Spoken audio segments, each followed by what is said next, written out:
supuesto, muchísimas gracias a todos los miembros del seminario y también, por supuesto, a todos los asistentes. Muchísimas gracias por compartir este espacio. En efecto, hoy, bueno, pues en esta sesión nos vamos a dedicar a reflexionar o a buscar la posibilidad de si, bueno, pues se puede hablar de categorías en un ámbito realista, ¿no? Entonces, bueno, tengo por aquí un textito que, bueno, igualmente que en la sesión anterior les quiero compartir y a ver si se ve. ¿Se ve? Sí. Bueno, entonces, otra vez una disculpa por comenzar de pronto con este escolasticismo, ¿no? Medio fuerte, pero es que, bueno, para estos temas es imposible saltarse cosas. Bueno, entonces, empezamos con la segunda sesión. En la obra de Javier Zubiri, la palabra categoría tiene un total de 733 apariciones, pero tan solo en 121 ocasiones la utiliza para señalar su propia teoría, que equivale aproximadamente a 45 páginas. Donde el filósofo español trabaja de manera puntual su teoría de las categorías es en la trilogía Inteligencia Sentiente, mientras que en Inteligencia y Realidad, Inteligencia y Logos e Inteligencia y Razón, la palabra aparece 93 veces. En las restantes 8 obras donde expresó algo que podríamos considerar su propia idea de las categorías, apenas alcanza 28 instancias. Si consideramos además que las últimas 4 obras las realizó en un espacio aproximadamente de 7 años, bueno, pues el panorama adquiere todavía más complejidades. Parece que la necesidad de esclarecer su teoría de la inteligencia le obligó a revisar el problema de las categorías con mayor profundidad. De esto podemos concluir que en los textos de juventud y madurez, el tratamiento de las categorías tiene predominantemente un carácter histórico revisionista. Y si bien encontramos algunas ideas propias de Zubiri, lo que se dice allí es tan poco que resulta casi imposible establecer alguna relación entre ellas. Ya no digamos algún tipo de sistematicidad. En la última etapa de Zubiri, que llamaré textos de vejez, y de manera más específica en la trilogía sobre la inteligencia, se encuentra, pues, lo que podríamos considerar su posición definitiva. Y luego me voy a saltar, como ven ustedes, el texto, me voy a saltar que está señalado en verde, pero don't you worry, porque este texto está disponible en la carpeta de materiales ya mismo. Entonces, bueno, pues si ustedes gustan leer estas cosas, estos párrafos que están en verde, pues adelante, ¿no? Pero yo me los voy a saltar porque, bueno, pues es, digamos, explicación metodológica que acá no es completamente necesario que lo lea. ¿Sale? Bueno, entonces, del total de apariciones, hay una diferencia entre las veces que aparece la palabra asociada a un filósofo y las ocasiones en que Zubiri la utiliza para señalar su propia teoría. Así, solo para dar un ejemplo, de las 733 apariciones, 221 están asociadas a Aristóteles, 85 a Kant, 45 a Husserl y 26 a Comte. Resulta interesante que tan solo en el libro Cursos Universitarios 1, la palabra tiene un mayor número de apariciones, 279, que todas las veces que Zubiri la utiliza para su teoría, ¿no? Es curioso, ¿no?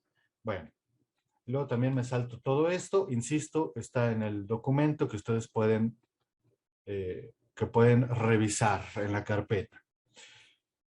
Bueno, en el tercer tomo de la trilogía en Inteligencia y Razón es el que tiene más peso, pues en él se encuentra uno de los 2 únicos capítulos que Zubiri escribió sobre las categorías en toda su vida. El otro capítulo está en Cursos Universitarios 1, sin embargo es de carácter histórico revisionista. En Inteligencia y Realidad aparece el término asociado al pensamiento de Zubiri en 5 ocasiones, en Inteligencia y Logos también en 5 ocasiones, y en Inteligencia y Razón un total de 83 ocasiones.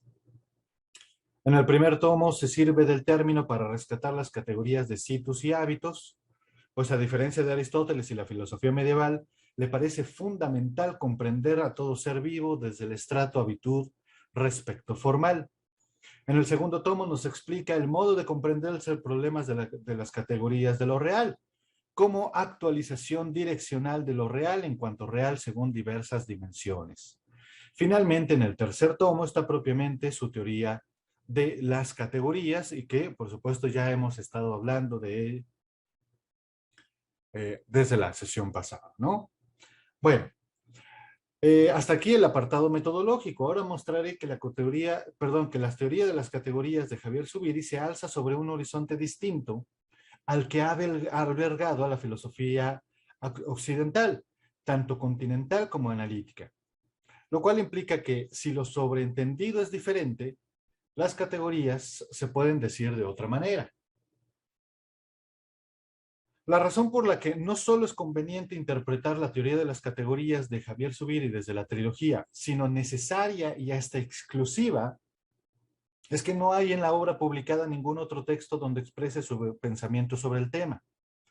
Lo que no está tan claro, y es lo que trataré de demostrar en las páginas siguientes, es que se tenga que interpretar, además, fuera de los horizontes naturalista y creacionista. Bueno, el filósofo español considera que en términos generales nos podemos referir al horizonte mental que determina la forma de pensar de los filósofos griegos como horizonte naturalista o de movilidad. Lo denomina así porque para ellos todas las cosas están en movimiento. Como vemos en esta parte, Zubiri comparte la concepción unánime del gremio. No hay novedad en este sentido. De igual manera, el horizonte mental que determina el pensamiento de aquellos que filosofan a la luz del cristianismo lo llama horizonte creacionista o de nihilidad, en tanto sus reflexiones parten del hecho inconcuso de que todas las cosas son creadas por Dios. Pues bien, en orden a proponer una posición inicial distinta para el análisis, hay que llevar a cabo dos tareas: mostrar los principios que rigen ambos horizontes y generar nuevos principios que permitan ganar una perspectiva propia. Ahora bien, este tema en particular no lo puedo desarrollar in extenso en esta ocasión porque me llevaría, por supuesto, tiempo, tiempo necesario o mejor dicho, tiempo que lo quiero utilizar más bien para discutir la conclusión de este texto, que es justamente el objetivo de esta sesión, si es que las categorías eh, efectivamente pueden ser viables en un horizonte realista, ¿sale? Entonces, este tema, discúlpenme, no lo voy a tratar en este momento, pero me voy a enfocar en otro igualmente importante. ¿En cuál? En el tema en el que, bueno, pues nos centraremos en la tercera sesión, en la sesión del próximo viernes, que es precisamente una teoría de sistemas. No voy a desarrollar acá la teoría de sistemas porque en efecto es el próximo viernes, pero voy a dar nada más ciertos lineamientos que son importantísimos para llegar al tema que nos incumbe hoy. Bueno, voy a comenzar la diferencia entre sistemas, nombrando a uno sistema impelente y el otro sistema autorreferencial. No tengo problema con identificar a los primeros, a los sistemas impelentes, con las llamadas posturas realistas, siempre y cuando se entienda que lo que caracteriza a esos sistemas, a los sistemas impelentes o realistas, es que no haya dos sustancias distintas, una de ellas exterior a la otra, sino que una de ellas tenga el poder de impeler a la otra. A mi parecer, el realismo no se caracteriza porque haya dos cosas sustancialmente distintas y por lo tanto separadas al modo de la exterioridad. Realismo es la postulación de dos cosas, no necesariamente una externa a la otra, no necesariamente sustancialmente distintas, en donde una de ellas está en posición a tergo y que por ello impele a la otra a hacer algo. Para Aristóteles, por ejemplo, La naturaleza no es extrínseca al ser humano y tampoco es una sustancia distinta. Sin embargo, lo impele a hacer algo. La naturaleza y los individuos no son sustancias distintas, pero ciertamente la primera, la naturaleza, está a tergo, está por detrás de la segunda. Es por la naturaleza que el ser humano, por ejemplo, conoce. La frase con que abre la metafísica, esta que todo mundo se aprende en Aristóteles 1.0, todos los hombres por naturaleza desean saber, se ha interpretado como una frase autorreferencial. Es decir, se piensa que el deseo, parte esencial del ser humano o del intelecto, da igual, es quien lo impele a conocer. Pero esto es falso. Si el ser humano tiene deseo de conocer es porque la naturaleza lo impele a hacerlo. La frase en español, por lo tanto, no es exacta y por eso se ha dado la otra lectura. Pero simplemente con agregarle el artículo se vuelve clara. Deberíamos leer: todos los seres humanos por la naturaleza desean saber. Y es clara en el sentido de que es explícito lo que digo, que es porque la naturaleza está a tergo del ser humano, es decir, por detrás del ser humano, que lo impele a conocer. En el mismo caso está Santo Tomás de Aquino, para quien Dios es ciertamente una sustancia diferente a su creación y también es exterior a ella, pero mantiene una relación de impelencia con él, con el ser humano. Por ello, la postura del Aquinate sigue siendo realismo, si bien, por supuesto, sensiblemente distinto al aristotélico. Sistema autorreferencial es, en cambio, aquel donde no importa que haya dos o más cosas sustancialmente distintas. De hecho, ni siquiera necesita que haya más de una sustancia, pero sí necesita que esa sustancia se mueva a sí misma por sí misma. Esto es, que sea plenamente autós. El caso ejemplar de este sistema es Descartes, pues, si bien existen cosas sustancialmente distintas a la res cogitans, por supuesto la res extensa y Dios, su modo de ser no es estar impelida, sino estar flexionada en sí misma por sí misma. No es que la flexión caracterice a la autorreferencialidad. En el caso de Descartes sucede que es por ella, pero no se restringe a ella. Como decía antes, lo que caracteriza a este sistema es que aquello que impele esté en la cosa misma, no siendo distinta en ningún modo de ella. Siguiendo con Descartes, la duda es aquello que flexiona al cogito y a causa de ello lo impele a conocer. Pero la duda no es sustancialmente distinta de él, sino su esencia o por lo menos parte de su esencia. El cogito es entonces, en ese sentido, plenamente autós, pues no necesita de la res extensa y ni siquiera a Dios para hacer algo. De igual manera, el giro copernicano no tiene como fin negar la existencia de lo externo al sujeto, sino de hacer del sujeto un autós. Y lo que le permite a Kant hacer eso es precisamente el apelo a la ciencia. Si para Descartes la autorreferencialidad se logra por la flexión del cogito causada por la duda, en el filósofo alemán se logra por el apelo a la ciencia.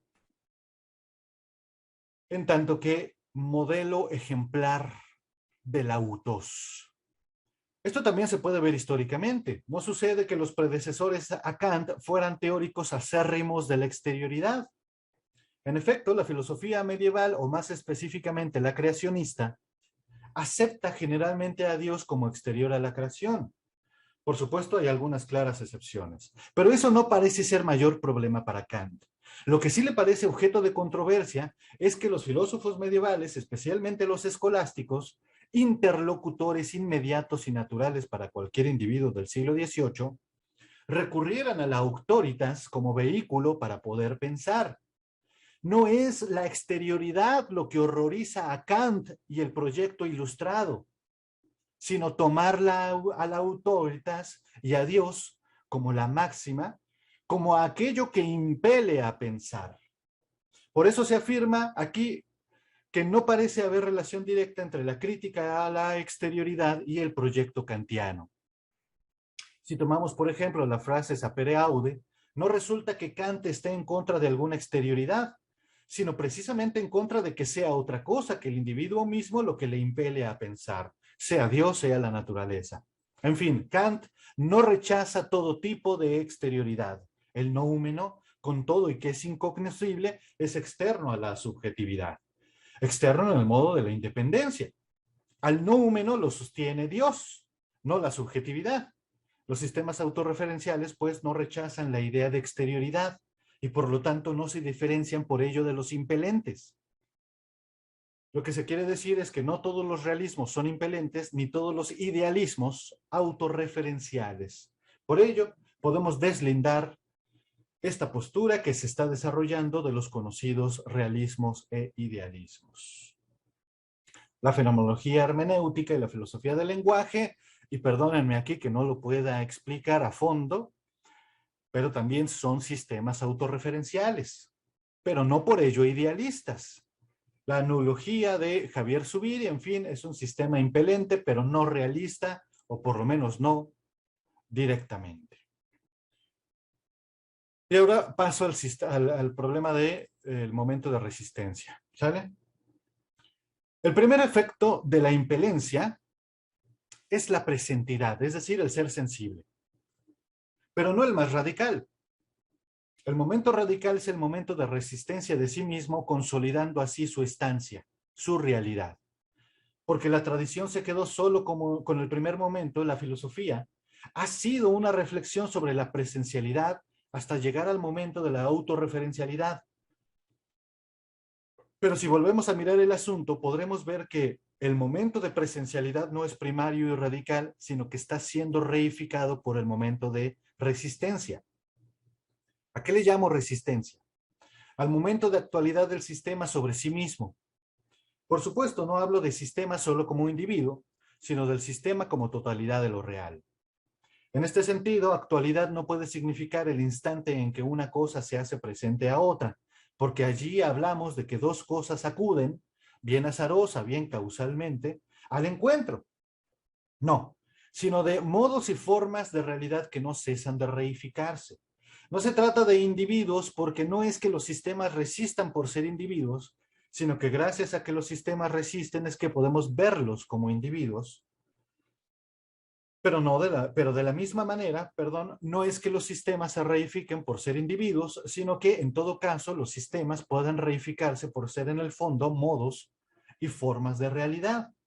La tradición ha resbalado sobre el problema de la resistencia por haber concentrado su atención en el de individuación o instanciación.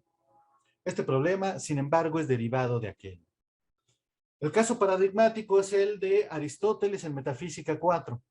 Y es así porque él mismo anticipa la primariedad de la resistencia, es decir, de estar en movimiento, sobre la presencialidad, sobre el ser sensible. Si bien Aristóteles no repara en ello. Nos dice, y en suma, si solo existe lo sensible, no existiría nada si no existieran los seres animados, pues no habría sensación. Que en efecto no existirían lo sensible ni las sensaciones, sin duda es verdad, puesto esto es una afección del que siente, pero que no existieran los sujetos que producen la sensación, incluso sin sensación, es imposible.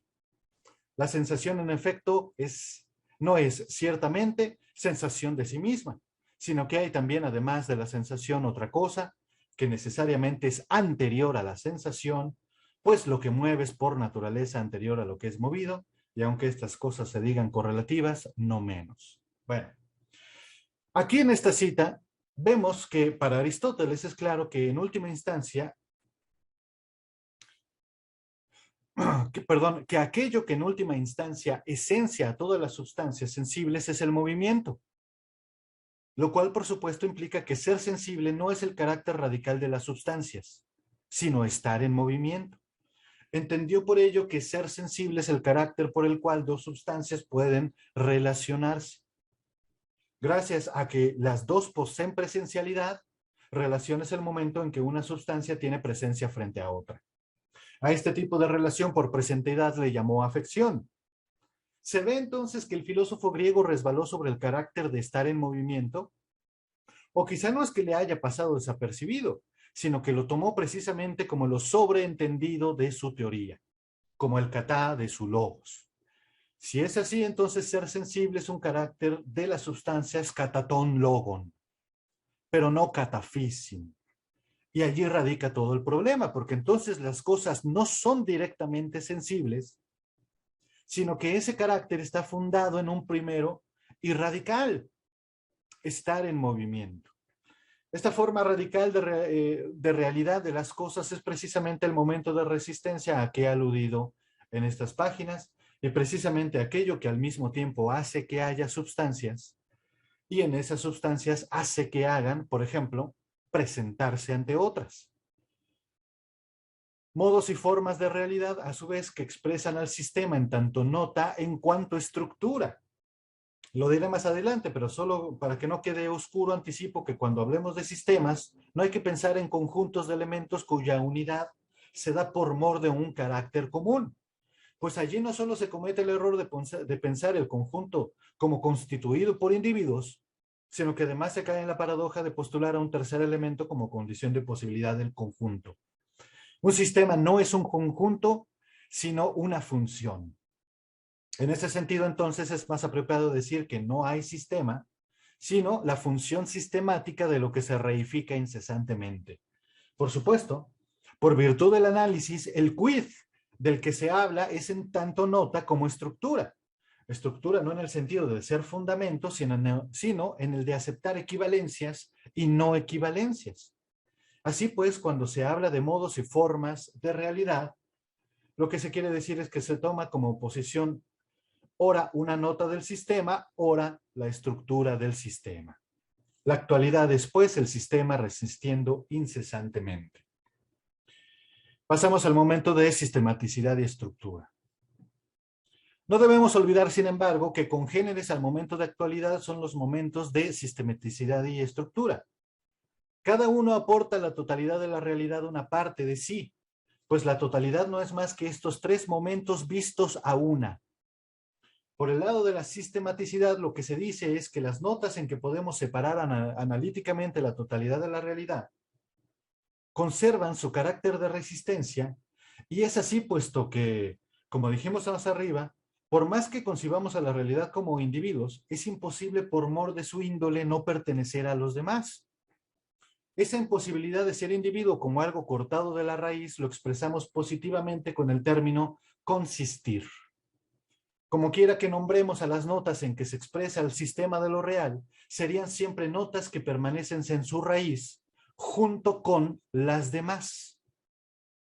Sea un sistema impelente o uno autorreferencial, no es posible que hablemos de individuos, sino es precisamente como individuos que pertenecen a ese sistema y no por casualidad. Pero si es así, entonces el término individuo solo tiene significatividad analítica, pero no física. Por el lado de la estructura, resulta que las notas del sistema no tienen la misma valencia, pues sucede que hay unas notas que hacen que haya actualidad y otras que hacen que haga esa actualidad algo. Es que la actualidad no es un momento pasivo del sistema, sino un momento procesual de realidad que llamamos reificación.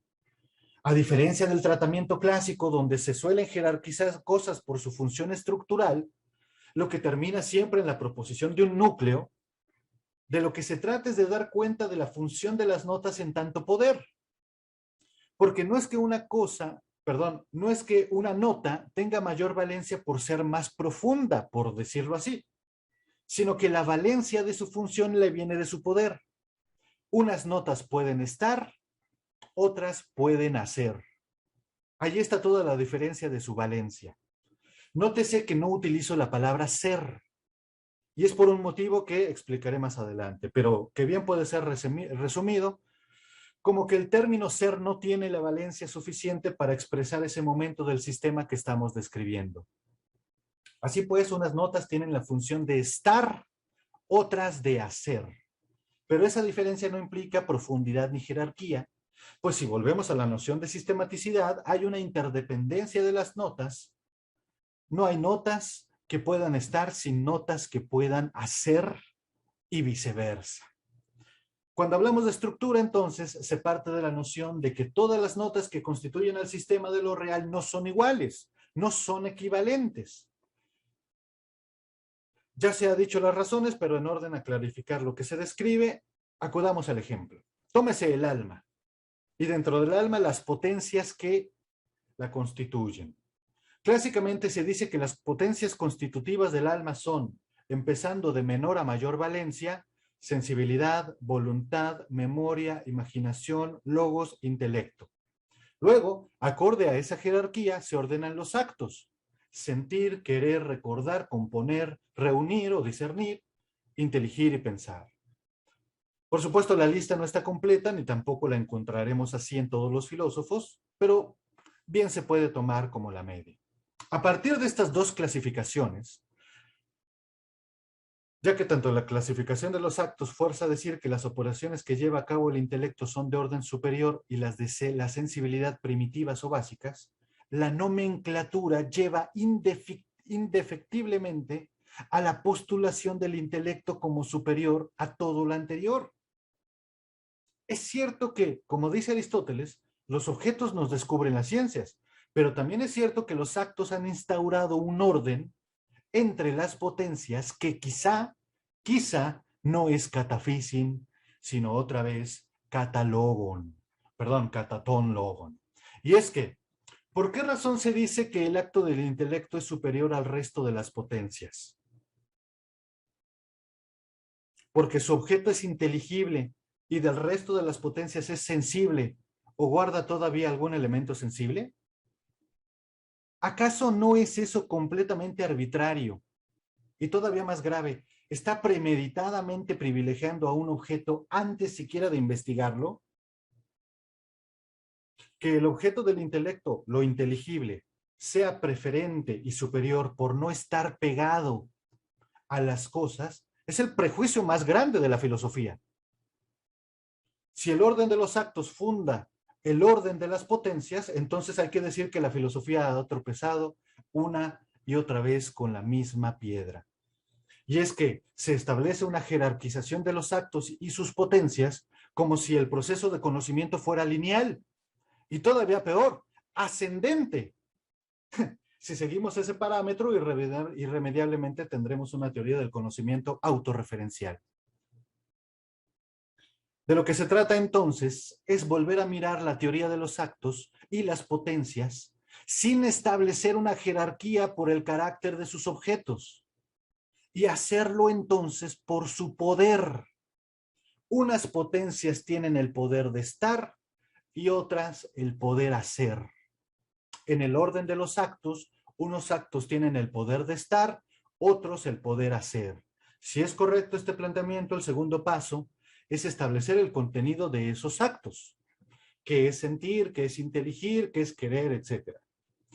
Por lo que se ha dicho hasta aquí, el contenido del sentir está más allá del sentir, esto es, de ser movido por otra cosa. Y es que el simple ser movido no parece tener la suficiencia para ser acto.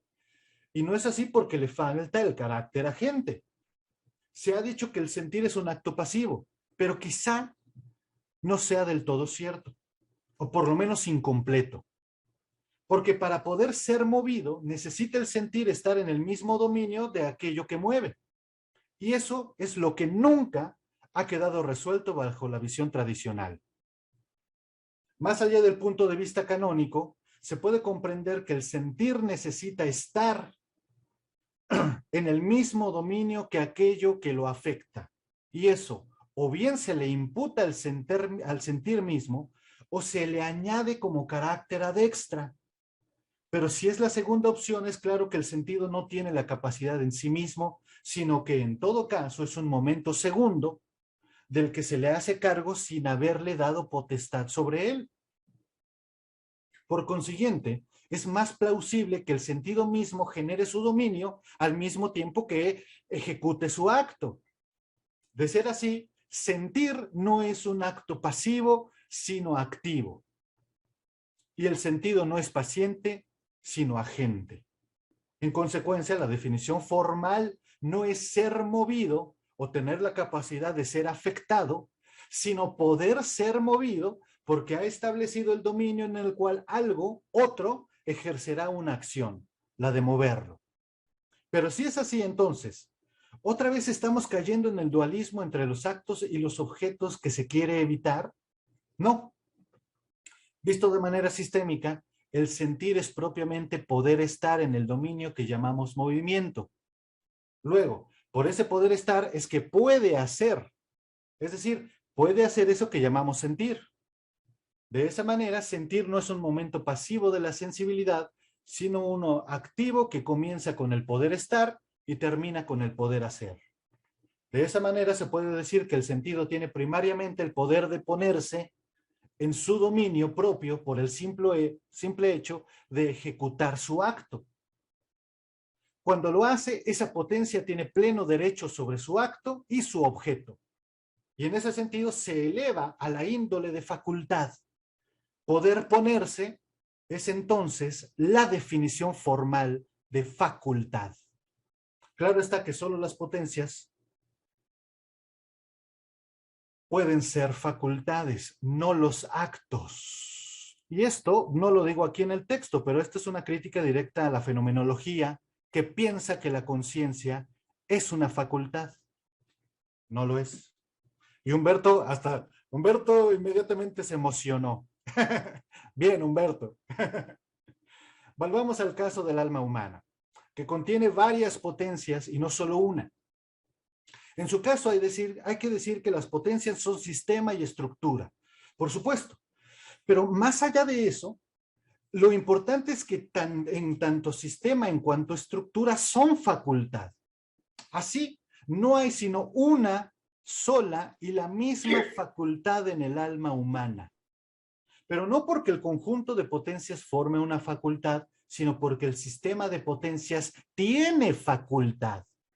Facultad no es ningún compuesto, sino la mera capacidad del sistema de ponerse en su dominio a la hora de ejecutar cualquier acto. Y entiéndase que cualquier acto, y no solo el de conocer, ojo, no solo el de conocer, porque así como el intelecto está llevando a cabo una operación, así en el mismo momento y por el mismo origen están todas las demás potencias acompañándolo en su ejecución. Y es así porque la capacidad de ejecutar un acto por parte de una potencia depende del sistema en el que está inserta.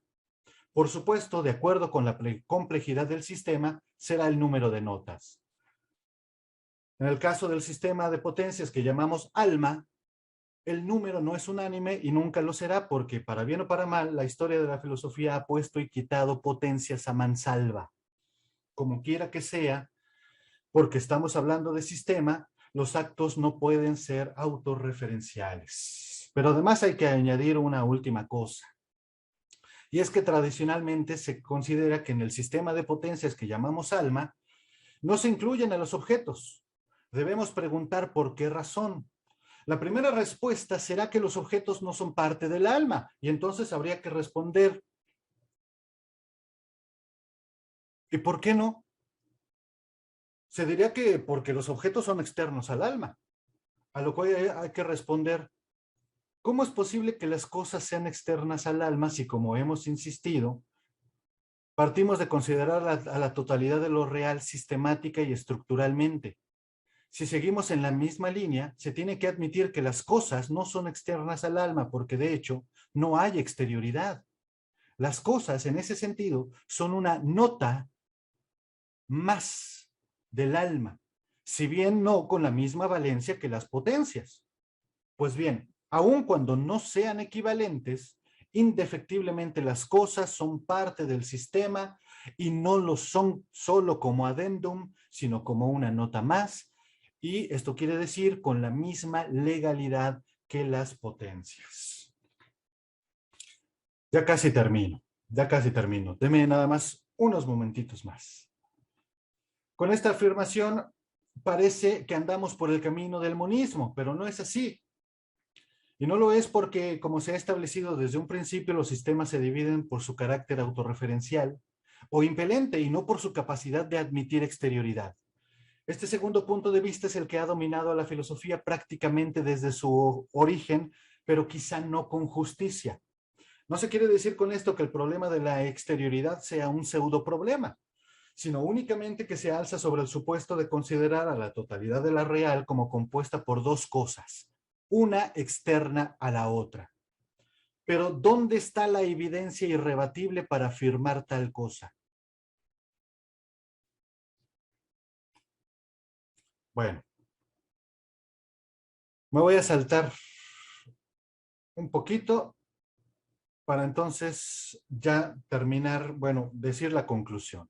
En conclusión, cuando se trata de las categorías desde una teoría de sistemas, es menester mostrar los momentos de resistencia, sistematicidad y estructura, pues eso nos permitirá comprender que las categorías de que se habla aquí no son entes de entes, ni tampoco son categorías del ser. En un momento explicaré esta afirmación. Vale. Solo para finalizar este apartado, se anota que el significado de valencia no está separado de aquel de la química, esto es, el poder combinante de un elemento, principalmente porque no solo se trata de ver los elementos o notas como no equivalentes, en el sentido de desiguales, sino sobre todo como algo que tiene la capacidad de combinarse. Si lo dicho hasta aquí tiene un mínimo de consistencia, entonces hay que hacer una última distinción y esa es que las categorías que se proponen no son del ser, sino de la totalidad de la realidad sistémica y estructural. Bueno, con todos estos elementos se puede finalmente justificar por qué la teoría de las categorías comprendida aquí requiere llamársele realista. 1. El realismo consiste en que entre dos notas de un sistema, una tiene el poder de producir un cambio sobre el otro y la otra tiene el poder de reificarse, generando con ello una nueva forma de realidad y quizá también un nuevo modo de realidad. 2. El realismo comprende que las notas son aquello que anuncia la estancia de un sistema y por lo tanto no son causa, sino efecto de la expresividad de éste. Por lo anterior, las notas no pueden estar separadas y si acaso lo pueden estar solo analíticamente. 3. Además, toda nota, por más que no parezca evidente, lleva consigo su raíz, si bien puede ser nada más como camino que revierte sobre sí. En ese caso, la raíz se encuentra nada más que como momento arcaico de la nota. El realismo 4. El realismo comprende que es imposible para los subsistemas resistir sin un medio y para las notas imposible resistir si no pertenecen a un sistema. En ese sentido, la inteligencia no puede ser concebida separada del cuerpo, o para ser más precisos, la potencia llamada intelecto puede resistir sí y solo sí está en respectividad con otras potencias, esto es, como parte de un sistema, pero nunca, nunca como una potencia separada. De acuerdo con lo anterior, dado que las notas de un sistema pueden ser no equivalentes, la sensibilidad es una potencia que tiene el poder de hacer que haya otras potencias. Y en el subsistema que llamamos alma, de hacer que haga el intelecto operaciones. En este sentido, el intelecto es impelido por la sensibilidad no solo en el orden epistemológico, sino también en el orden biológico. 6. Y lo mismo debe decirse de los objetos del intelecto, los conceptos, pues son efecto de otra cosa y nunca causa de sí mismos, porque nunca pueden ser causa, toda posibilidad de autorreferencialidad está asentada en una teoría de la impelencia. Todo idealismo, nominalismo y hermenéutica es realista en el fondo. Los conceptos no son causa por la sencilla razón de que la operación que ejecuta el intelecto para generarlos no es una operación que se ejecute independientemente del subsistema que sostiene y conserva al mismo intelecto. El problema en la historia de la filosofía ha sido precisamente que, como no se hizo el camino de regreso sobre los conceptos hacia su raíz, se pensó que eran autosuficientes, por pensar que su carácter primordial era la inteligibilidad. Como se ha dicho a lo largo de estas páginas, la inteligibilidad no es el carácter primero y primario de los conceptos, sino su poder combinatorio. 7. El realismo parte del hecho de que el logos está facultado por lo sobreentendido, de tal modo que su operación, la de reunir, se hace sobre algo que no ha puesto el logos mismo, pero que ha quedado en franquía. Lo que queda en franquía no es algo indeterminado y o desordenado, sino algo que sistemática y estructuralmente impele al logos para ejecutar su operación. De allí deviene todo el problema de la articulación, porque el logos tiene que hacer el esfuerzo gigantesco de comprender lo que lo notifica dentro de la totalidad del medio que le concierne, incluyendo y excluyendo al mismo tiempo el quid del sistema, incluyéndolo por comprenderlo en un medio determinado, pero excluyéndolo por la misma razón. Eso no conduce a postular un orden más allá del momento de actualización entre el logos y el subsistema de notas, por la sencilla razón de que no hay más allá. Es fundamental comprender que el realismo no postula ninguna exterioridad por la sencilla razón de que toda exterioridad, ojo, toda exterioridad ha sido generada por el idealismo creacionista. La única razón por la que lo excluye es porque solo puede reunirse algo en su raíz, es decir, en algún medio. Si esto es así, la reunión ocurre siempre en lo sobreentendido y nunca fuera de él. Eso quiere decir que más allá de todos los medios hay un orden único y fijo que nunca puede ser alcanzado. La respuesta es que no, precisamente porque no hay ningún medio privilegiado entre otros, ni un orden verdadero de las cosas y su forma de notificación. El problema de la verdad como correspondencia no está en que el sujeto nunca puede alcanzar a lo que es en sí. Eso es lo de menos. El problema es que se ha creído que lo que es en sí es algo que tiene un orden perenne, cuestión que es absolutamente arbitraria. Si efectivamente hay algo en sí, no sabemos cómo es. Aquí no se postula ningún en sí, sino que simplemente hay algo que, en tanto está en constante reificación, es decir, las notas están siempre reificando el sistema y viceversa, no se puede establecer un punto cero o momento de positividad que nos permita saber con certeza. La totalidad de lo real no es algo fijo y estable, sino la constante actualización del sistema de lo real sobre sí mismo, actualización que tiene la forma de proceso y en el cual notas y subsistemas se reifican incesantemente. 8. El realismo entiende que el conocimiento no es algo fijo e inmutable, sino algo que está en constante cambio y proceso. El conocimiento en el orden realista nada tiene que ver con las definiciones y mucho menos con tratar de articular las definiciones de lo definido. El conocimiento realista es el que revierte sobre la nota hacia su raíz para encontrar en ese camino el momento de impelencia y, si es el caso, el momento de autorreferencialidad, considerando siempre el medio sobre el cual se conduce la investigación y tomando en cuenta, por ende, que sus resultados no son definitivos, sino progredientes. 9. Y el último, las categorías de que aquí hablamos no son modos de acusar el ser ni un elemento primordial que se encuentra en todas las cosas, sino las funciones que pueden poseer notas o subsistemas en un medio determinado. Por este motivo, el realismo de que aquí se habla no tiene nada que ver con el construido por el idealismo, antes bien, es uno que considera nada más que funciones y no contenidos. Muchísimas gracias. Bien, te agradecemos, Fernando, esta segunda exposición en torno a las categorías, en torno a los sistemas. Tenemos el tiempo considerable para pasar a la ronda de preguntas y desdoble de las mismas. Entonces, si gustan empezar a levantar la mano, sin ningún problema. Noto a Luis, que ya alzó la mano. Adelante, Luis, te escuchamos. Este, hay, hay una cosa que ahorita estaba planteando Fer sobre el concepto de ser en sí.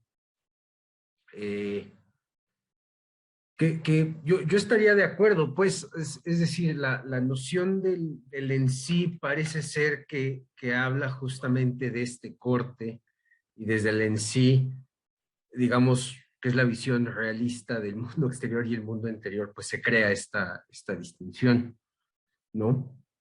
Pero a lo que voy es que también en el ánimo de cierta discusión con la tradición y de hablarle en sus propios términos, ha habido autores que recuperan esta idea de lo en sí, justamente para señalar, pues, cómo hay algo sobreentendido en lo que están diciendo, ¿no?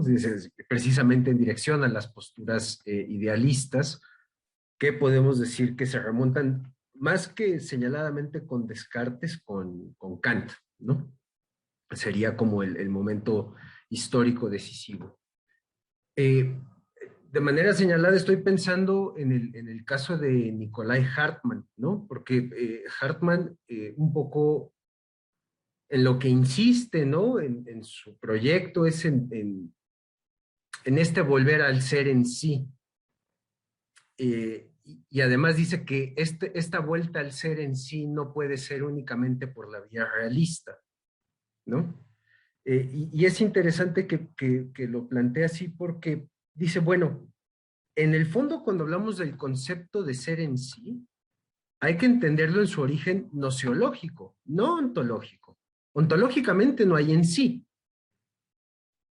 Hay la distinción en sí y para mí por la actividad de la gnosis precisamente, ¿no? Entonces, si lo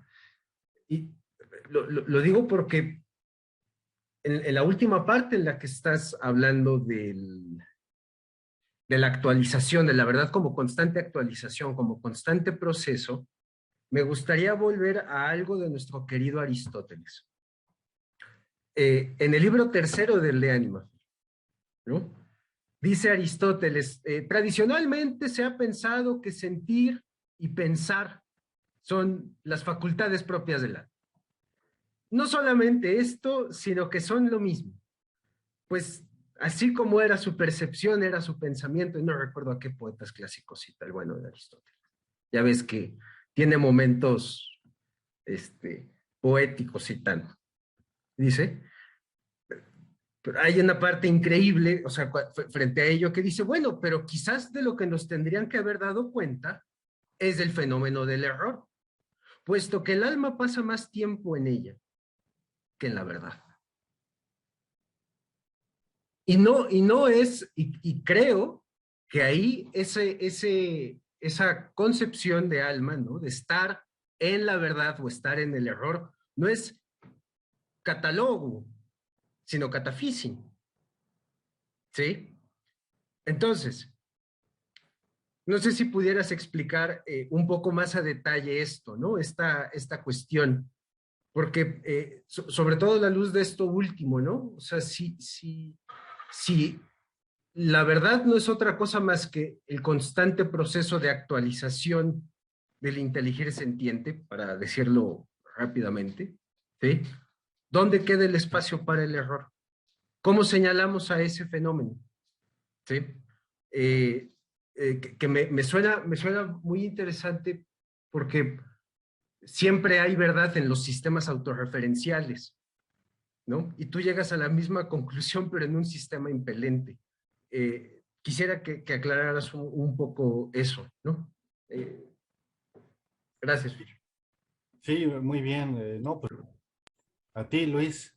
El propio Aristóteles lo dice, bueno, también habla sobre el error, si recuerdas, precisamente en el libro de las categorías, nos dice un momento en donde puede haber error, que es justamente lo que él llama, bueno, que se traduce como disparate o disparidad.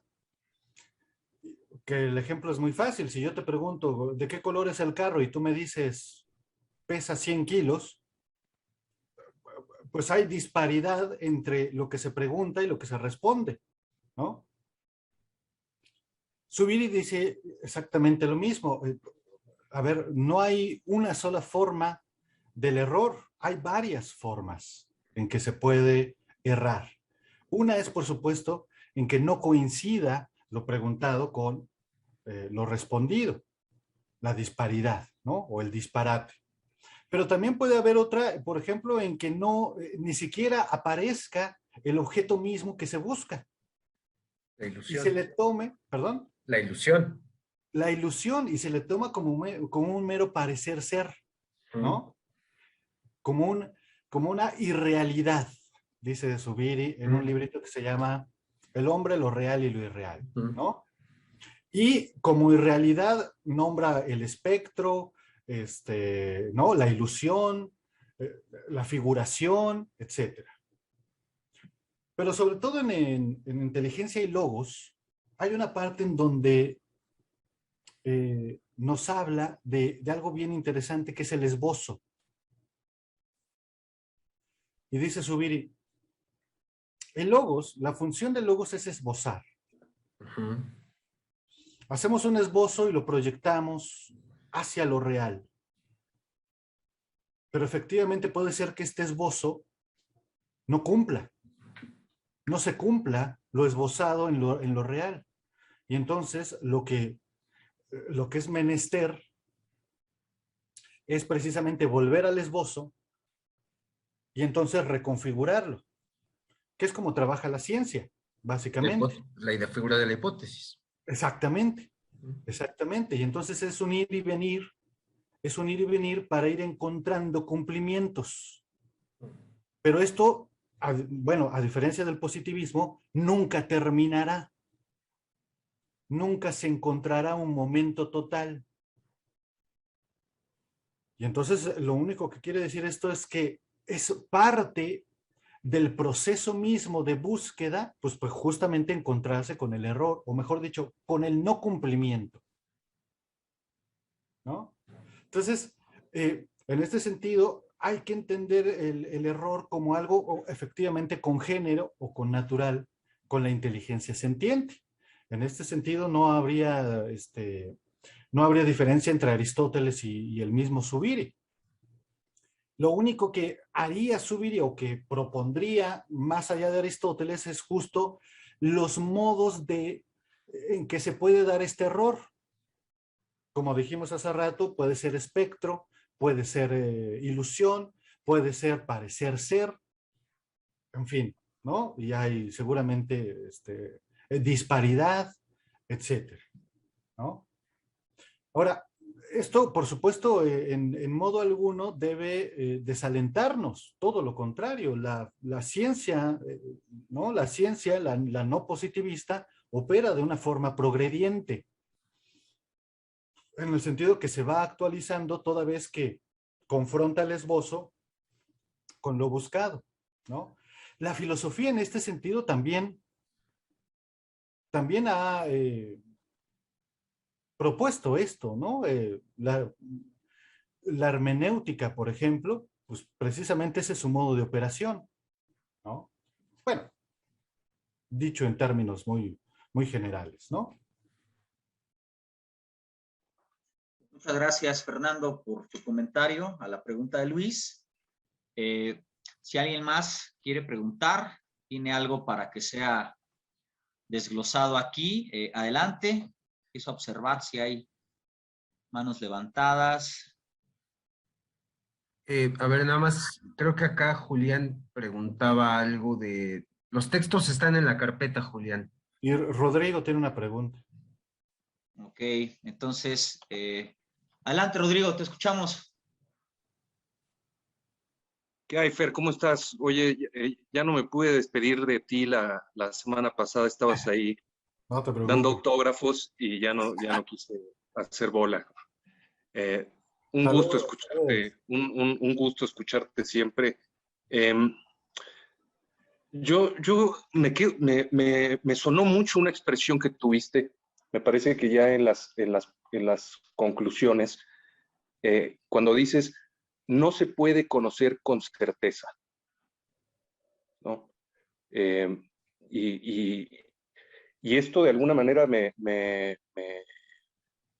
me hizo preguntarme, me hizo cuestionarme hasta qué punto, vamos, eh, esta expresión puede sonar radical porque naturalmente podemos conocer con certeza, pero dentro de determinados límites.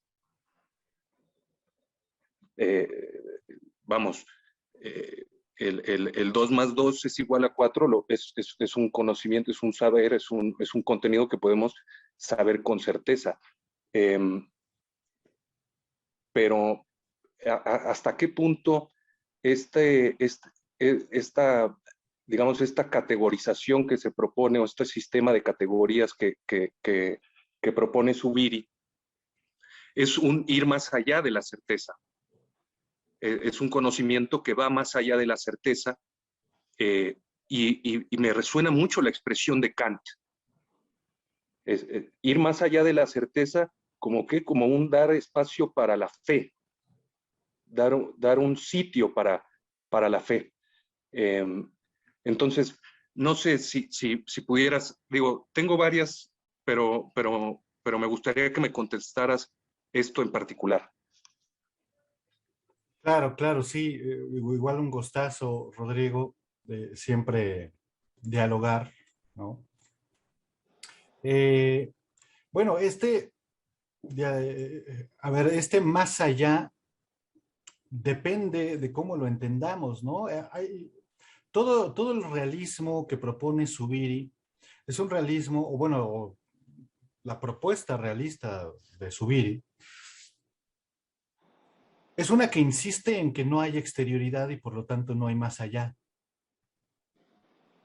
A ver, en un sentido ontológico, en un sentido nociológico, por supuesto que hay.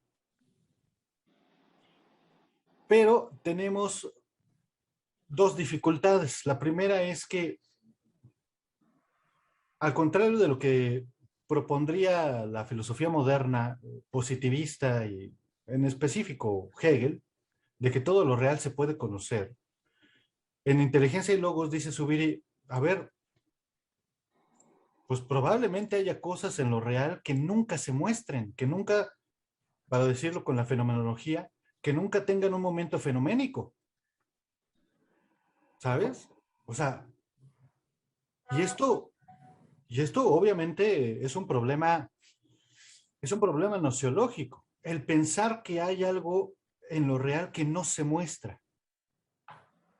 Cabe la posibilidad, ¿no? Por supuesto es imposible de ser demostrado, pero cabe la posibilidad. Ahora, si pensamos ese más allá, justo como eso que no se muestra, bueno, pues sí, sí, en efecto, sí, sí pudiera haber un más allá. Pero esto está, digamos, esto también lo podemos comprender desde otro lado. A lo mejor todavía no hemos alcanzado ese momento en donde lo real se muestre. Y él pone un ejemplo, dice, los virus, ¿no? Como el COVID o el de la gripe o cualquier otro, bueno, pues obviamente están allí, ¿no?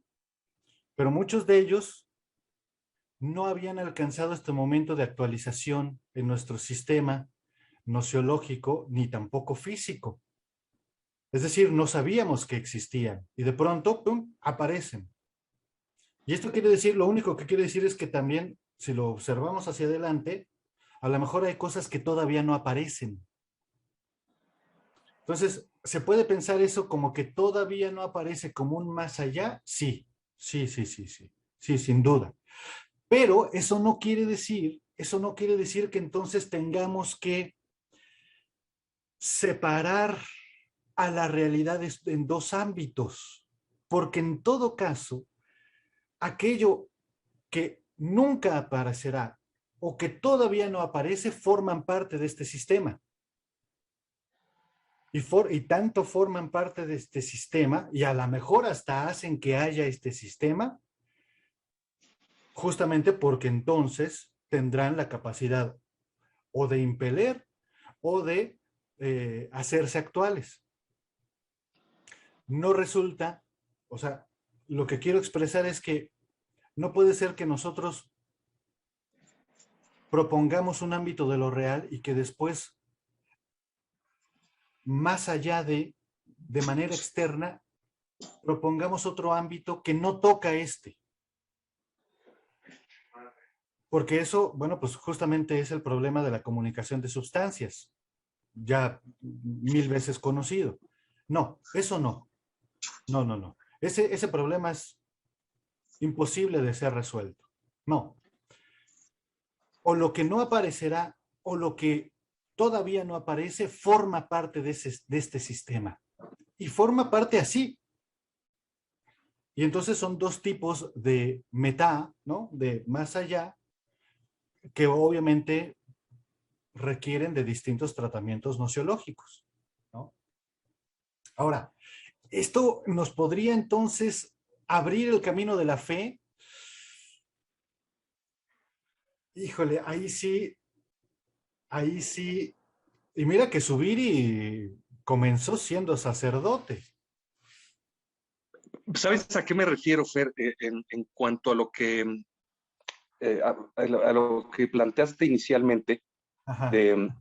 Hay una estructura, digamos, un sistema categorial, un sistema de categorías de corte, me parece que dijiste naturalista, refiriéndote a los griegos, otro creacionista, refiriendo, digamos, la filosofía medieval y de pronto, bueno, esta nueva estructura, digamos, esta nueva estructura, eh, digamos, que también supone una nueva concepción de mundo, que también supone una manera de estar en el mundo y, por tanto, un modo de fe, ¿no?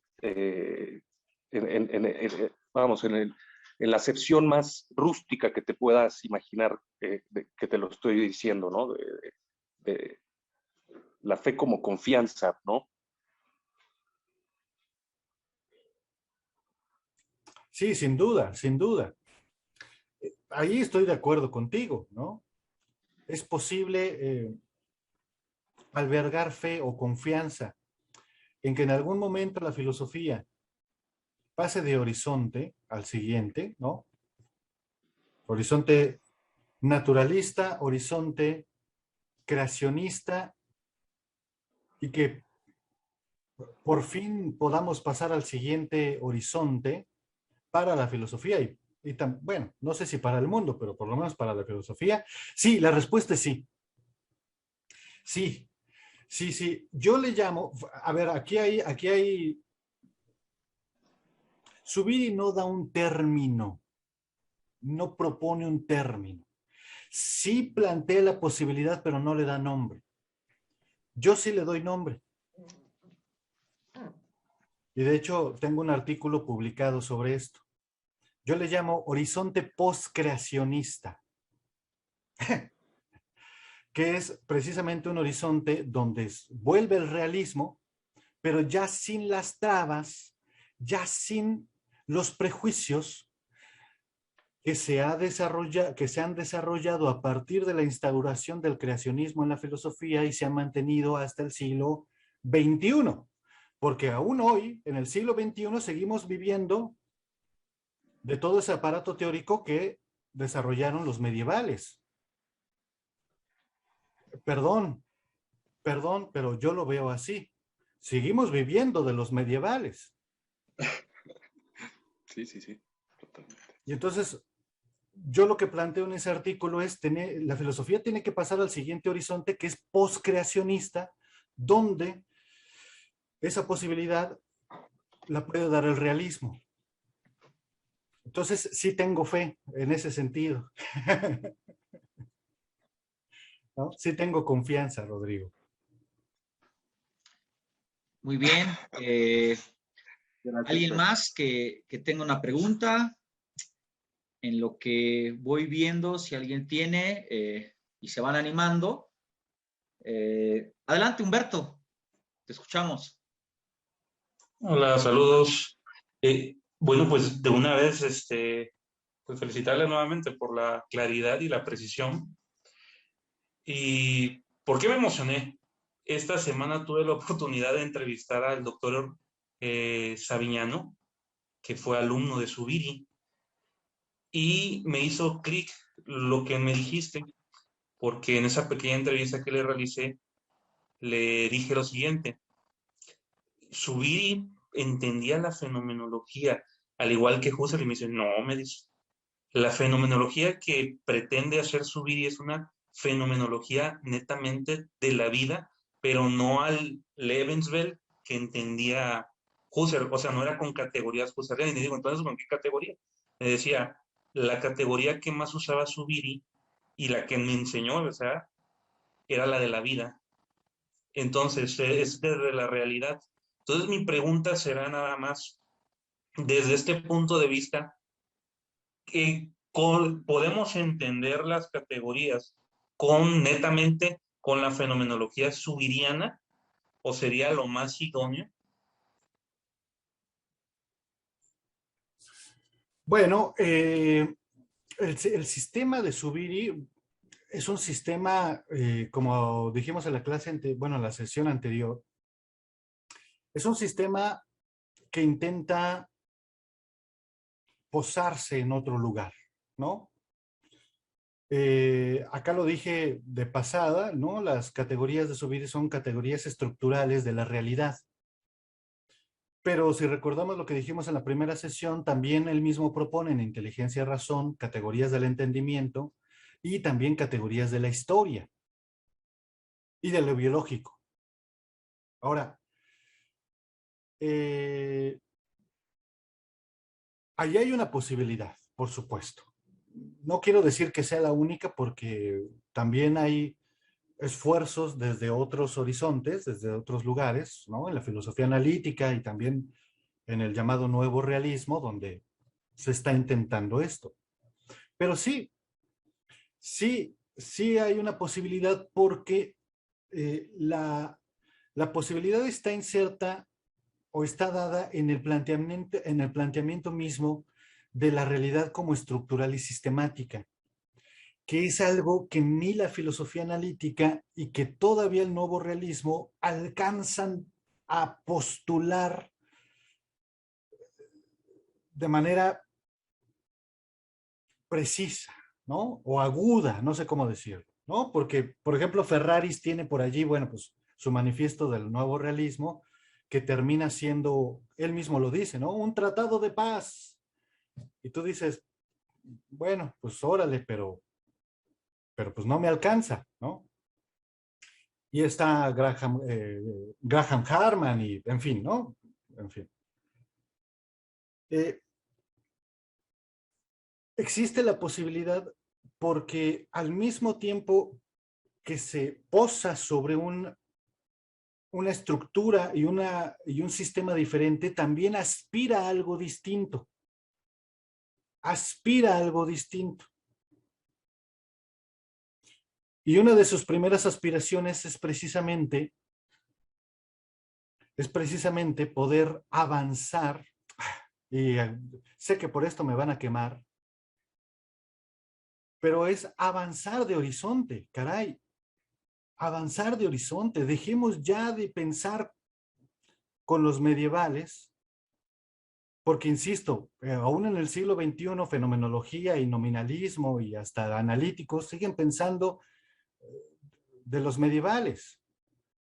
Perdón, ¿no? Entonces hay que avanzar de horizonte y esto solo es posible si ponemos una base distinta que creo yo es el realismo constructo o esta propuesta de impelencia en Zubiri, ¿no?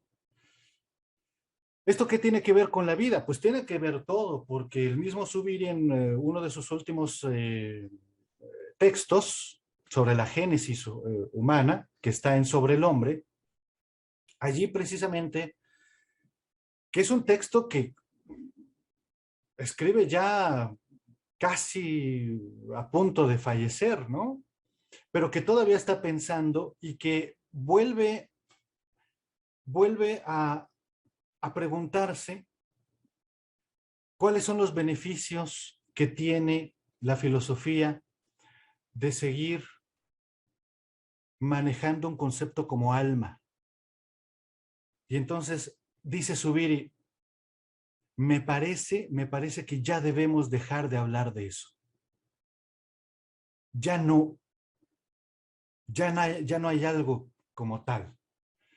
Y entonces, gracias a su querido amigo Diego Gracia, médico, bueno, pues está enterado de los nuevos avances de la embriología, por ejemplo, y empieza a construir, ¿no?, una nueva posibilidad a partir de la idea de emergencia. En 1983, de la idea de emergencia. Claro, a ver, la idea de emergencia ahorita está muy de moda y la utiliza medio mundo. Hasta sale en la tele, ¿no? La verdad, ¿no? Digo, hasta Marta de Baile habla de emergencia, o sea. Pero a lo que voy es, hay que explotar, por decirlo así, hay que explotar esa posibilidad de la emergencia, pero pues, ¿no?, desde un punto de vista comunitario, voy a decir, ¿no? Hay que acudir a la comunidad filosófica y científica para poder entender con mayor claridad esa idea de emergencia. Todavía no nos queda clara qué es.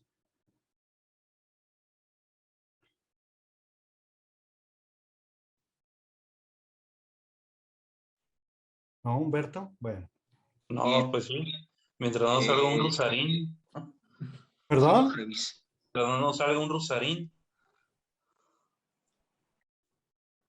Sigo revisando aquí las cuestiones. Luis tiene alzada la mano. Luis. Es que, o sea, yo entiendo esta parte que estás planteando, Fernando, de el cambio de horizonte, ¿no? El cambio de horizonte es literalmente volver a construir el punto de vista desde donde queremos instalarnos en lo real, ¿no? Eso Yes. me parece que es fundamental, ¿no? Pero quizás una de las discusiones más difíciles que hay frente a la tradición, ¿no? Digamos, cuya última fase es el giro lingüístico, así como en los medievales la última fase es el nominalismo, Claro. ¿no? Acá es el giro lingüístico, Sí. ¿no? Son correspondencias digamos, del vaivén de las ideas, ¿sí? Y esta creencia de que los conceptos son categorías o que las categorías son conceptos, ¿no? Es quizás el prejuicio más arraigado, ¿no? Y parece ser que no, o bien, o no damos con las evidencias necesarias para mostrar que esto es así, ¿sí? O en el fondo, el cambio de horizonte no es posible porque hay personas que lo único que quieren es que prevalezca su discurso y entonces no basta la evidencia de lo real, no, sino que esa evidencia de lo real tiene que luchar contra algo que parece ser que es más fuerte que lo real, o que también es una fuerza de lo real, ¿sí? Esto es, digo, hay que decirlo, ¿no? O sea, si no trae palabras, conceptos clave el proyecto, pues no avanza, ¿no? Pero el problema es el siguiente, ¿no? O sea, esta cuestión, a lo largo de estas dos sesiones has hablado de la distinción entre modos de ser, modos de darse, ¿no? Que es la distinción clave, ¿no? Y luego de esa distinción es de donde viene la diferencia entre un concepto y una categoría, ¿no? ¿Cómo hacemos para explicar hoy, o sea, a qué evidencias nos tendríamos que apegar para mostrarle a toda esta cosa de pensamiento montada en el giro lingüístico que el mundo está estructurado por el lenguaje? ¿Cómo hacemos para dar con la evidencia, ¿no?, que les permita justamente transitar a la distinción crítica, que este es el propósito de Kant. Kant quería mostrar que los conceptos no son categorías, sino que hay ciertos conceptos que cuando se enlazan con el objeto de la sensibilidad, pueden ser llamados categorías. Pero Kant sabía que hay representaciones que no son categoriales. ¿Sí? Que esto es algo que no se suele decir, ¿no? Entonces, y que es la clave justamente para hacer una interpretación no puramente idealista de Kant, ¿no? Bueno, entonces, vuelvo a la misma discusión, porque es complicada. ¿Cómo damos evidencia, cómo damos pautas, buenas razones, para decirlo con la escuela analítica, de que un concepto no es una categoría y que solamente a partir de eso se puede trazar una distinción de horizontes, un tránsito hacia un nuevo horizonte de intelección en la realidad, no de la realidad, sino en la realidad? Perdón por la moto. Está con todo la moto. Es la de mi roomie, perdón. Ya sabemos a qué hora sale por el pan. Sí, bueno, es un problemón, por supuesto. Y acá cuando hablamos de evidencias, por supuesto, lo primero a evitar es caer en el discurso positivista y empirista en el que operan las ciencias, ¿no? A ver, no es que te vaya de pronto a traer el esqueleto de, ¿no? Que vaya a desenterrar de no sé qué cueva el esqueleto de y te lo ponga enfrente. Acá no se opera así. Pero sí existe la posibilidad de ver justo cómo se ha planteado este problema en la historia de la filosofía. Y en la historia de la filosofía, lo que ha ocurrido es justamente pensar que el logos es una potencia autorreferencial. Y por lo tanto, los productos, vamos, y aquí me estoy tomando una licencia que es, por un momento, solo por un momento, decir que el logos e intelecto, si no son lo mismo, por lo menos son parte de lo mismo. Aunque en última instancia no lo sean, pero por mor del ejemplo lo voy a tomar. Y entonces la historia de la filosofía ha dicho, el logos es autorreferencial y sus productos son autorreferenciales. No tocan la realidad. Ahí están las ideas, la teoría de las ideas de Platón. Las ideas no tocan lo real, ¿no? Y esto, por supuesto, en los medievales es igual, porque si los conceptos están en Dios, pues obviamente no pueden contaminarse con la multiplicidad de lo sensible. Bueno, que es lo mismo que dice Platón, ¿no? Que no pueden contaminarse. Y entonces, claro, cuando Platón quiere explicar cómo es que hay cosas, cómo hay múltiples cosas de una misma idea, pues obviamente se topa con pared, porque la misma conceptuación de la idea lo vuelve una cosa cerrada. Tiene que ser perfecta, por definición. ¿No es cierto? Y entonces uno se pregunta, bueno, ¿de dónde le aparece a Platón, a Aristóteles y luego los medievales, de dónde le aparece esta evidencia de que el intelecto, perdón, los productos del intelecto y del logos, bueno, y el logos y el intelecto son las potencias más cercanas a lo divino? Y como decía al principio de mi exposición, el error proviene de hacer esta jerarquía de las potencias que se iguala a una jerarquía de los actos que termina con una jerarquía de los objetos. Y entonces, si ponemos hasta abajo la sensibilidad y hasta la potencia sensible y hasta arriba la potencia inteligible, entonces los actos llevados a cabo por la sensibilidad están hasta abajo y los actos llevados por el intelecto hasta arriba. Y los objetos de la sensibilidad están hasta abajo y los del intelecto hasta arriba. Y yo pregunto, a ver, ¿es absolutamente evidente que sea así? ¿Que hay una jerarquía? ¿Es absolutamente evidente?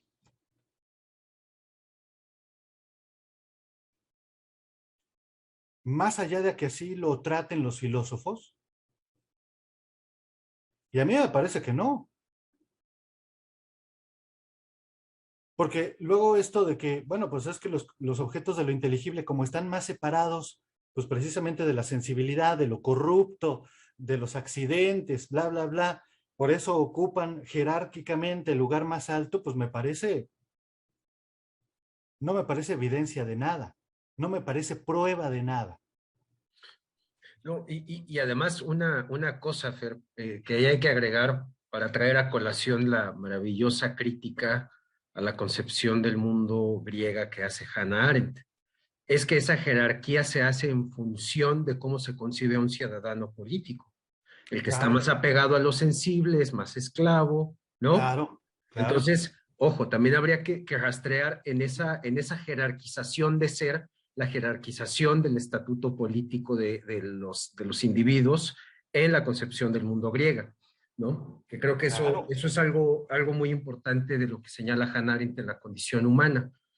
Eh, es que es muy interesante lo que estás diciendo, porque justamente, fíjate, cómo detrás de esto hay un antropomorfismo, ¿no? Claro, De acuerdo a la jerarquía de la condición humana, ¿no? Que además yo estoy abstrayendo del mundo de vida político, ¿no? Hago una jerarquización de la fisis. claro, Entonces la fisis queda subordinada a la proyección, al bosquejo, para decirlo, ¿no? Al proyecto de Paideia griega, ¿no? A su ideal, claro, ¿no?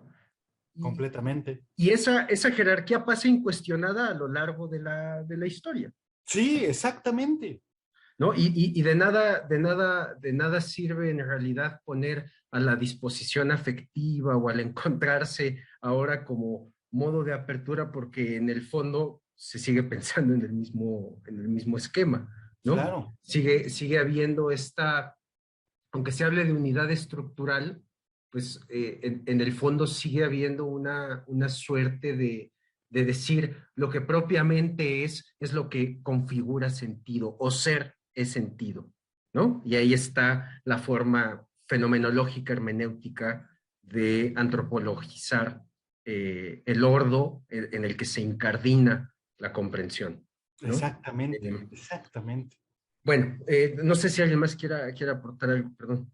No, pero todavía no terminaba. Que si se ve este problema, como decía, no hay evidencia. Y ahora con lo que dices, Huicho, se ve todavía más la problemática del problema, del asunto mismo. Porque si entonces esta ordenación jerárquica de las potencias, de los actos, de sus objetos, está absolutamente amarrada a la idiosincrasia de los griegos, bueno, pues entonces, ¿qué estamos haciendo? Entonces, ¿qué estamos haciendo al hablar todavía,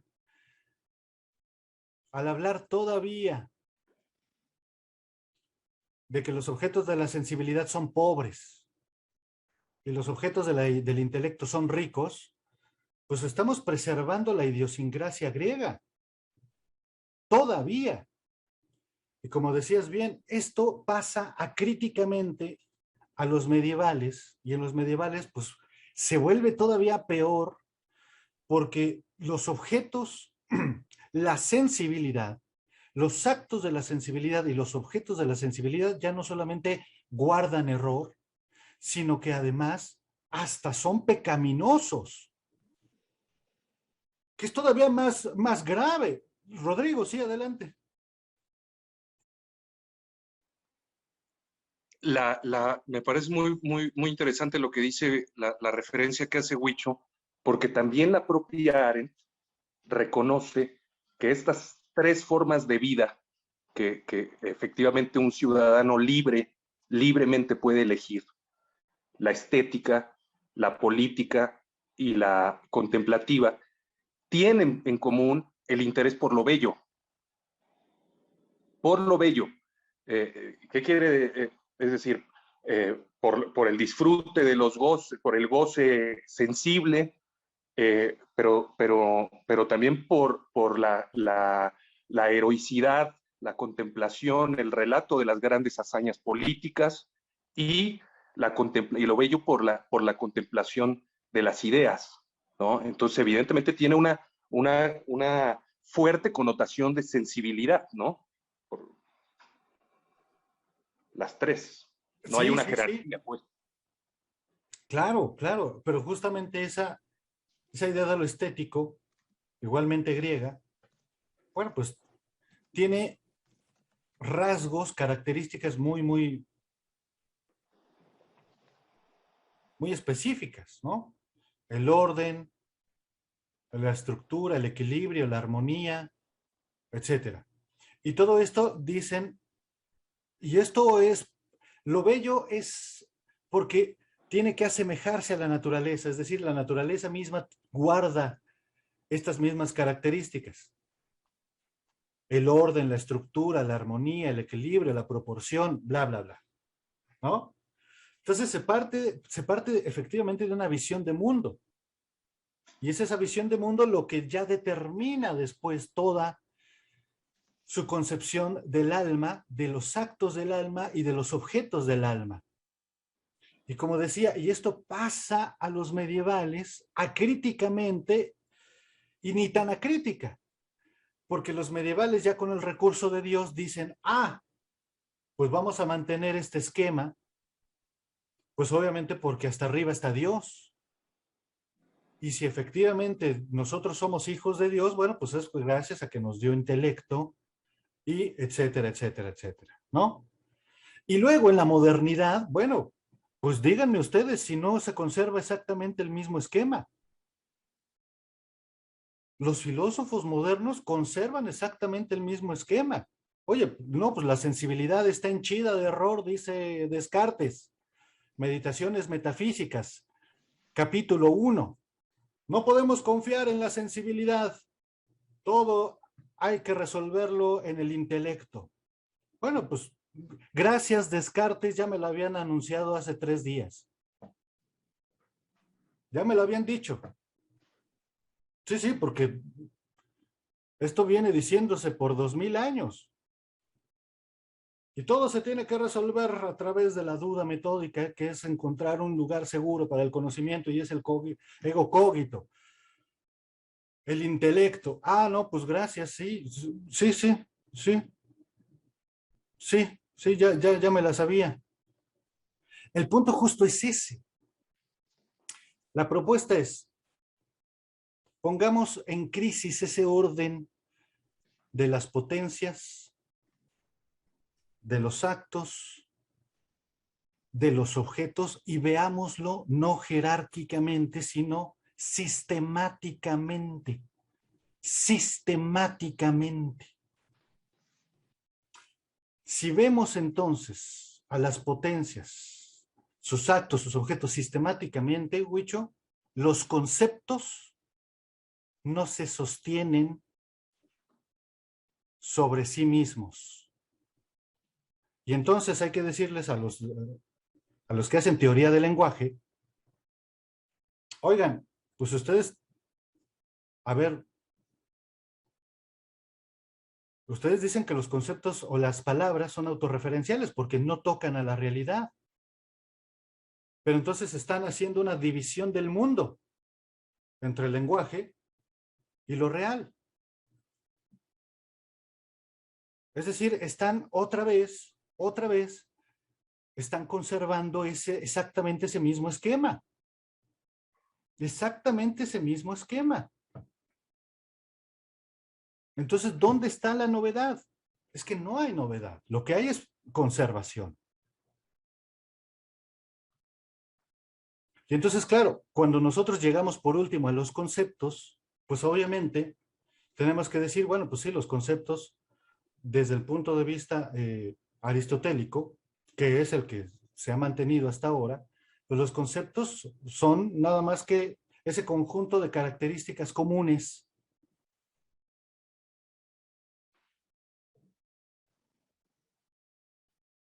entre diversos, ¿no?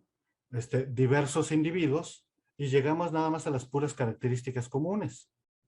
Sí, perdón, se me desenfocó la cámara. Disculpen ustedes que haga esto, pero el autofocus de mi cámara él sí es autorreferencial.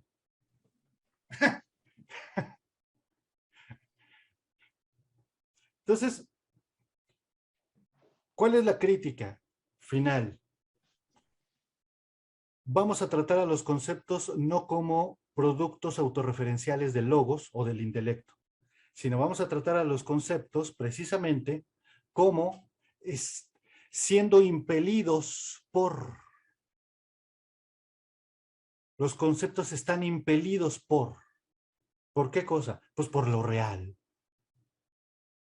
Por lo real. Ah, no, pero es que el, el término jirafa no hace justicia a la jirafa individual. Pues no, ya lo sé. Ya lo sé, pero no estoy diciendo que los conceptos sean verdaderos. No estoy diciendo que los conceptos sean verdaderos.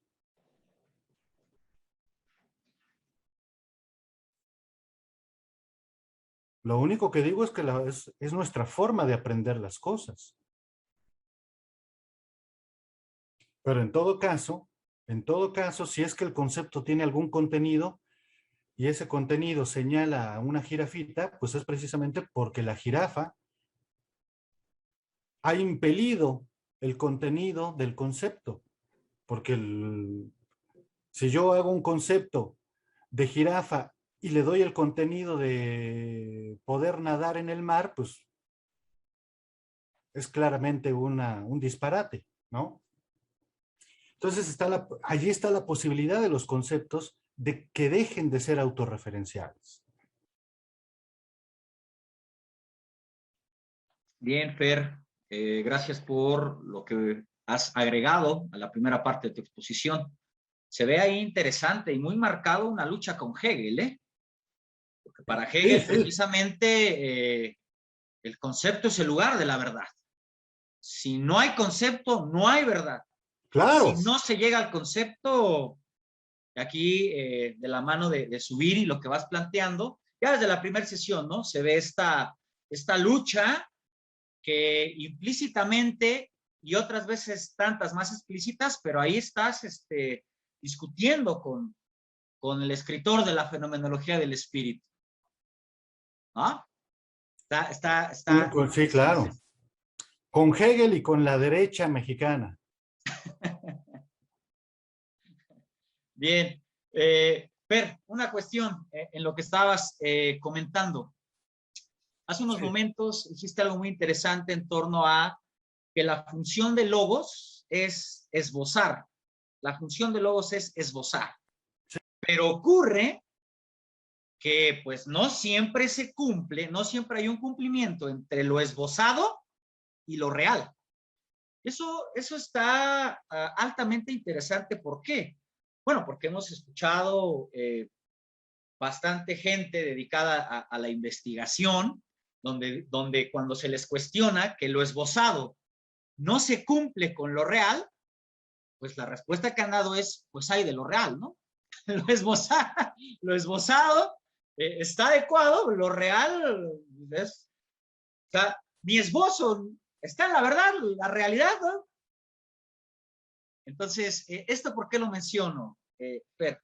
Precisamente porque a partir de aquí, y lo podemos ver en discursos filosóficos, y no solo filosóficos, de cualquier área del saber, hasta de la vida cotidiana, de la vida diaria, del andar día a día, pareciera que nuestro esbozo, ya sea teorizado, preteorizado, cotidiano, no importa aquí el modo del esbozo, Pero pareciera que ese esbozo, tenemos este impulso de que con ese esbozo queremos vestir la realidad. Con ese esbozo queremos cubrir lo real, y a veces ocurre que hasta la forzamos, Fer, ¿eh? Hay un forzamiento sobre lo real y hago pasar lo real por mi esbozo. Entonces, aquí, Fer, en esto que vas planteando de Javier Zubiri y los trabajos que has realizado, ¿cuáles serían entonces las condiciones de esos cumplimientos? ¿Cuáles serían las condiciones de esos cumplimientos? Ahí está mi pregunta, Fer, porque ¿cómo podría yo, en base a lo que has expuesto, cómo podría yo decir, caray, momento que parece que mi esbozo quiere aplastar lo real? ¿Cómo podría yo empezar a percatarme y darme cuenta de estas condiciones de cumplimiento entre lo esbozado y lo real? Sobre todo porque dijiste algo muy importante, ¿no? Bueno, esto nunca termina. Ningún esbozo podría agotar lo real. Que eso es importantísimo, ¿no? No se encuentra un cumplimiento total. Bueno, claro, asumo ese principio.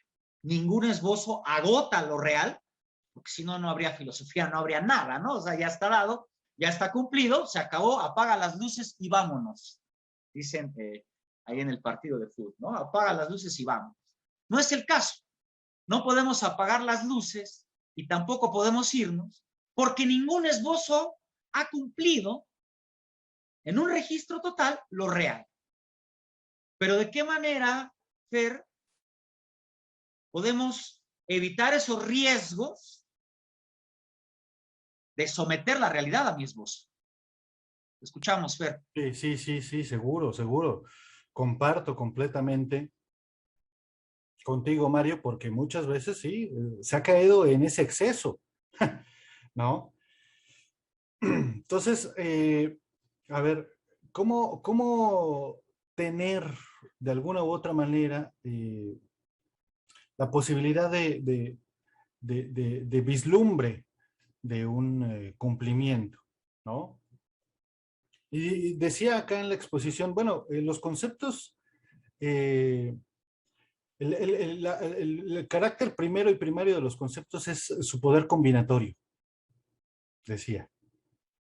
Y esto quiere decir que cuando nosotros hacemos un esbozo, pues obviamente lo tenemos que, ¿no?, de alguna u otra manera proyectar hacia lo real para ver si efectivamente cumple o no cumple. Si no cumple, regresamos al esbozo. No le echamos la culpa a lo real, ¿no? Regresamos al esbozo y entonces hay que, ¿no? Una posibilidad es precisamente este poder combinatorio, ¿no? Es decir, acudir al todo del conocimiento para ver si hay algo que nos permita ganar claridad. Ahí está, por ejemplo, toda la posibilidad de diálogo entre la filosofía y la ciencia. La ciencia crea sus conceptos, la filosofía crea sus conceptos, pero también hay que hacer el esfuerzo de poder combinar en búsqueda. Y de la ciencia no hablo solamente de las ciencias duras, sino de todas las ciencias, ¿no? Las ciencias, todas las áreas que contempla CONACYT, ¿no? Entonces hay que, efectivamente, a partir del diálogo, ¿no?, en búsqueda de, y en ese sentido, entonces, si hay conceptos en alguna otra ciencia que nos sirvan para explicar tal o para encontrar un cumplimiento, bueno, pues ahí está la posibilidad. Si no hubiera posibilidad, si no hubiera este carácter combinatorio de los conceptos, entonces cada ciencia se erige como monumento y se queda solita, ¿no? Se queda solita. Entonces, Zubiri mismo lo dice y lo hace prácticamente desde su juventud. Pero recuerdo ahorita, así a bote pronto, que, por ejemplo, en Inteligencia y Logos dice Zubiri, la noción de campo yo la tomé de la física. De la física. Pero lo traigo a la filosofía porque es un concepto que me sirve para ver algo que en términos filosóficos, con los términos que hay disponibles en la tradición, no me alcanzaba, no me daba. Entonces, traigo de la física este campo y lo combino con, ¿no? Por supuesto, esto se da nada más. Esto se da, no quiere decir con ello que alcancemos una verdad. Lo único que alcanzamos es la posibilidad de ir enriqueciendo el lenguaje mismo para alcanzar para llegar a ese cumplimiento, que, como bien lo decías, Mario, nunca alcanzaremos la totalidad, ¿no? Esa es una posibilidad.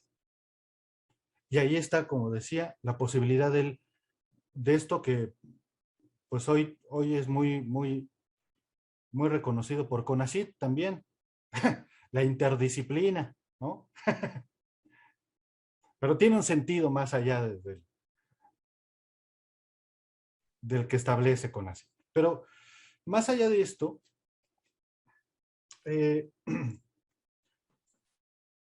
también podemos ver nosotros cómo, no solamente en las ciencias duras, sino también en la filosofía, hay la posibilidad de alcanzar algún tipo de cumplimiento. Y yo lo digo, no sé, no me acuerdo si fue en esta sesión o en la anterior, que dije, mira, una forma, si quieres tú, muy básica. Pero si yo digo, mira, lo que pasa es que Tales de Mileto era cristiano, pues inmediatamente me doy cuenta de que no cumple. No hay cumplimiento, ¿no? No hay cumplimiento. ¿Dónde está la evidencia de esto? Bueno, pues en la historia. Resulta que Tales de Mileto no era cristiano. Ahí hay un cierto tipo de cumplimiento, muy básico si tú quieres, pero es un tipo de cumplimiento. Otra posibilidad, y dentro de la filosofía vamos alcanzando cumplimientos de este tipo poco a poquito. Ahora, creo que nadie podría discutir que Tales de Mileto no es cristiano. Pero, ¿qué pasa si yo te digo, bueno, la filosofía nunca ha hablado del ser? Ahí ya no, ahí van a saltar como chapulines, pues todos los defensores del ser, ¿no? Y en fin, van a saltar, claro, y ahí me van a decir, no, a ver, ¿dónde están las pruebas? Bueno, igualmente están en la historia. Entonces, nuestra base, nuestra plataforma para encontrar en filosofía cumplimientos es la historia. Claro, pero la historia entendida no simplemente como un cementerio, sino precisamente la historia como esta posibilidad de lo real de volver otra vez a la raíz, como decía hace rato, de volver por la raíz hasta su origen. Y en este sentido, querido Mario, esta posibilidad también implica que volvamos a leer a los filósofos, como lo decía hace rato, que los volvamos a leer en busca de otra cosa. Porque la historia de la filosofía nos ha dicho que los objetos inteligibles son superiores a los de la sensibilidad. Y yo lo que digo es, volvamos a la raíz por este mismo camino y intentemos otro esbozo. Intentemos otro esbozo. ¿Por qué ese esbozo? Ese esbozo, el decir que los objetos inteligibles son superiores a los sensibles, terminó en un idealismo en un nominalismo y en un dualismo cosmológico. Volvamos a leer a Aristóteles, volvamos a leer a Platón y comencemos otra vez por otro camino y muy probablemente encontraremos otros resultados. Sí, me parece bastante pertinente esta idea de esbozar continuamente, Sí, ¿no? El esbozar continuamente, el volver para volver a empezar y llevar hacia otras direcciones la propia investigación, ¿no? En ese ámbito. Además, sí, hay que comentar que, o sea, lo has dicho muy bien, podemos ir a la historia, pero también hay formas de ir a la historia. claro, Porque podemos ir a la historia y decir, voy a la historia de manera positivista, claro, ¿no? Puedo ir a la historia de manera positivista y decir, bueno, pues positivistamente hablando, Tales no puede ser cristiano porque pues cronológicamente no está la presencia de Cristo ahí. Sí, pero ¿qué tal si voy a la historia de una manera no positivista y digo, bueno, yo como teólogo, y si parto de la idea de creación y que Jesús estuvo antes de la creación del mundo, puedo a partir de ahí deducir que no necesito un dato histórico para que Tales sea cristiano. claro, claro, Que incluso no estaba la palabra cristiana, pero Tales está siendo cristiano cuando quiere referir a un agua que está en todo, como Cristo que está en todo, porque es sustancia de Dios. claro. Las famosas, Entonces, o sea, me parece muy bien lo que estás diciendo, Fer, pero este pero no es adversativo, pero precisamente el diálogo se sigue abriendo más en la medida en que lo dices muy bien, es que podemos ir a la historia, excelente, y con qué ojos vamos a la historia, ¿ah? ¿De qué manera vamos a leer nuevamente la historia? ¿De qué manera vamos nuevamente a esbozar esa historia, ¿no? Que es lo que yo rescato mucho de lo que has venido mencionando. Nuevamente volver, pero luego ya veo la enorme discusión es cómo volvemos. ¿Qué finalidad va en volver? Porque parece envolver, es un ir a volver para encontrar otros resultados, como bien lo has hecho, lo vas mostrando en las investigaciones, ¿no? Un esbozar para encontrar algo distinto en cuando se leyó de cierta manera. Creo que eso es uno de los corazones, ¿no? Una vértebra importante de la filosofía ahí. Luis, tenemos 5 minutitos para ir respetando el tiempo de todos. Adelante, Luis. Yo ahora sí que hoy me entró el ánimo insistente.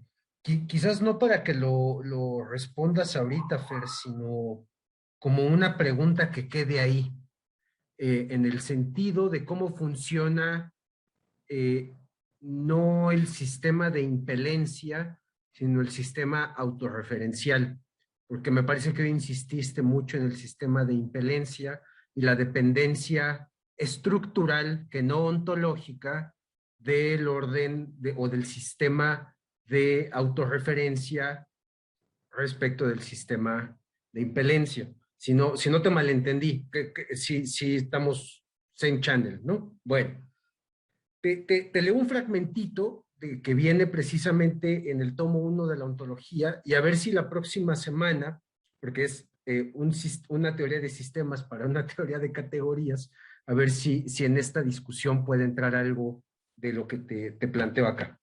Luis, ¿de quién es lo que vas a leer para que todos sepamos? Nicolai Hartmann, tomo 1, página 176, capítulo 22, sección B, por si quieren la referencia completa.